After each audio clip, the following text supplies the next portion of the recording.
Bir ümidlə başlamışdı hər şey. Sabahı gözləmək, gün batımını izləmək, xəyalları hər gün təkrar yaşamaq, heç nədən yorulmamaq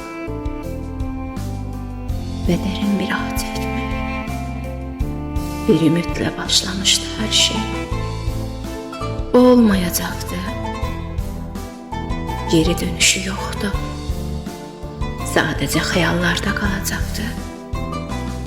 Onun olmadığı hər yerdə bir ümidlə başlamışdı hər şey. Amma sadəcə bir ümid.